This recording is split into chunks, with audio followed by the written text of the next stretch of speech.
Alright, so good morning everyone. This is Jovel Mara Infenso, and today I am going to tackle about the Republic Act number 7496. It is an act adopting the simplified net income taxation scheme for the self-employed. So, Republic Act number 7496 is establishes a simplified net income taxation scheme for self-employed individuals and professionals in the Philippines. They aim to ensure a fair and uniform tax system by imposing different tax rates based on income brackets and allowing deductions for business or professional expenses. So this likely refers to legislations that establishes simplified methods for calculating and paying income taxes for individuals who are self-employed. So, in many tax systems, self-employed individuals are required to report their income and expenses, calculate their net income, and pay taxes based on the net income. However, this process can be complex and time-consuming, especially for those with similar businesses or regular income streams. Next is so for the section one, hold on. So for the section one, it is hereby declared the policy of the state to have a uniform and equitable tax system as mandated by the Constitution. The tax structure must be such that all tax groups shall pay their fair share of taxes. The higher income groups shall bear a higher tax burden than the low income groups. So for the section one, this section establishes the overarching principle guiding the legislation. So let's break it down.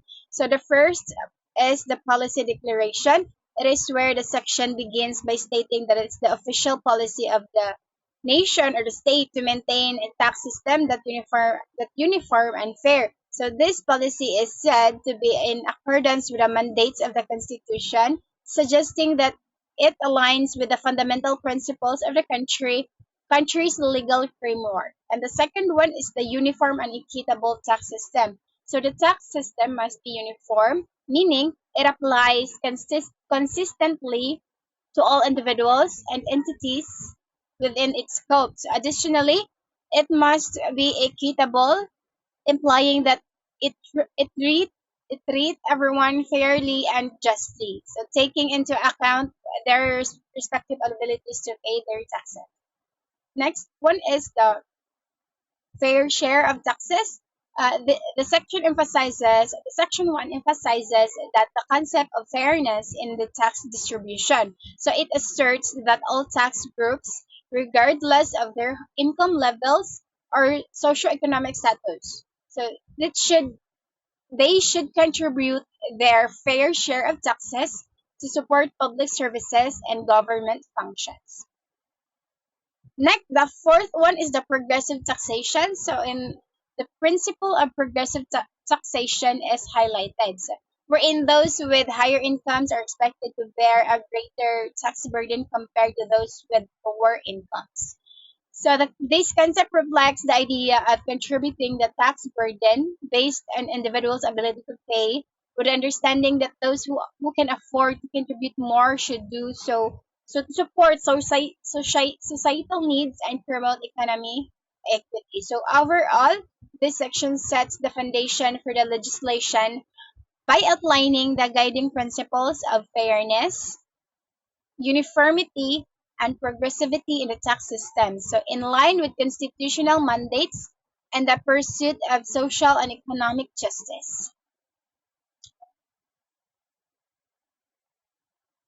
Next is the section 2. So, section 2, as used here in the term, A, self employed means person engaged in business and who derive their personal income from such business. So, this includes single proprietorships, manufacturers, traders, market vendors, owners or eateries, farmers, and service shops.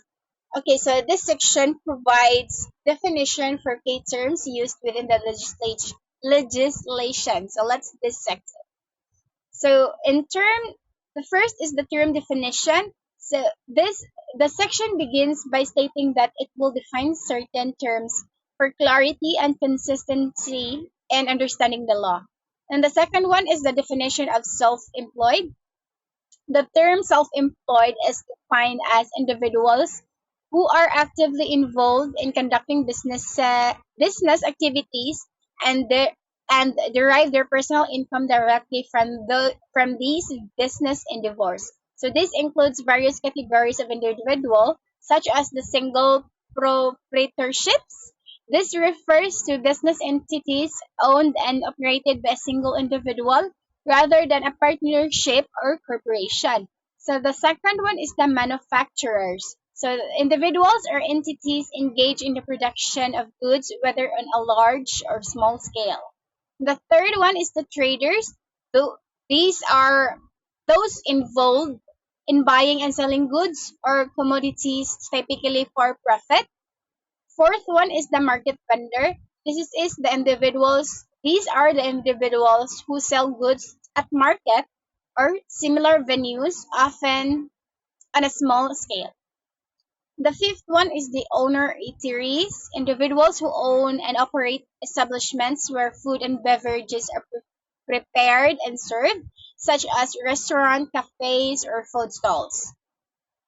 Sixth is the farmers, the individuals engaged in agricultural activities, including cultivation of crops, raising livestock, or other forms of agricultural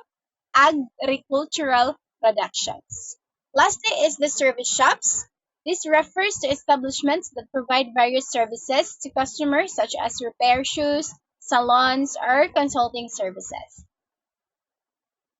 So, by providing this comprehensive definition, the legislation aims to clearly identify the individuals who will be subject to the provisions outlined in the subsequent sections related to the simplified net income taxation scheme for the self-employed. So this ensures that the law applies specifically to those who meet the criteria of being self-employed, engage in business activities, and deriving personal income from such activity. So for the next slide, hold on. So, an act adopting the simplified net income taxation scheme for the self-employed calculating examples. So, here are some simplified examples to illustrate how simplified net income taxation scheme might work for self-employed individuals. So, let's assume this first. So, for the example number one, it is the flat rate scheme. So under this scheme, self-employed individuals would pay a flat rate of tax on their gross income without needing to deduct business expenses. So the gross income, this is just an example. So the gross income is 50,000, and then the the flat tax rate is 10%. So the tax owed is 50,000 times 10% equals 5,000. I know it's too bad. Just give me a minute. Um,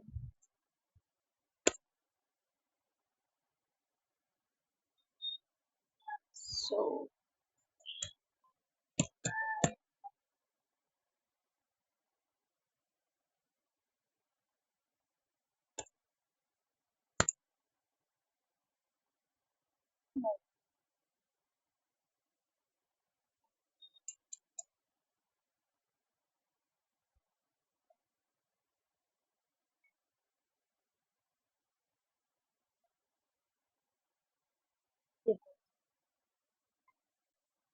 alright, so let's. Okay, so for the number here, which is the tax owed, 50,000 divided by 10% equals 5,000. So in this example, regardless of business expenses, The self-employed individual would pay 5,000 in taxes on their gross income of 60,000. So, magmatter siya. I mean, ang sa flat tax rate is only 10%.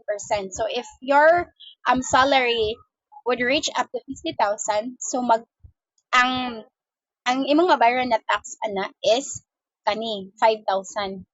Kaya imo man siya i-divide 50,000 times 10, so equals 5,000. So, yes, that will be your um, tax, which is the 5,000.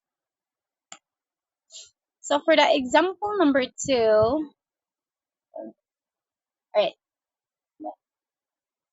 So example number two, simplified expense deduction scheme. So in this scheme, self-employed individuals can deduct a flat percentage of their gross income as business expenses before calculating their taxable income. So in this part is ang gross income is 60,000, and then the allowable expense deduction rate is 30%, and then the taxable income is 60,000 minus I mean 6,000 divided by 30% is equal to 42,000. So the tax rate is 15,000. So the tax owed is 42,000, which is ang kaning this one, the 42. So ang 42, since ang tax rate ani niya is 15%, so imo na siya i-divide. So ang 42,000 i-divide mo 15%. So ang total ano niya is 6,300. So here, the self-employed individual can deduct 30% of their gross income. Naman na siya ang formula, 60,000 divided by 0.30 equals 18. So as business expenses, so their taxable income is 60,000 minus 18 equals 42,000, in which they owed 6,300 in their taxes. I believe that's all, and thank you for watching.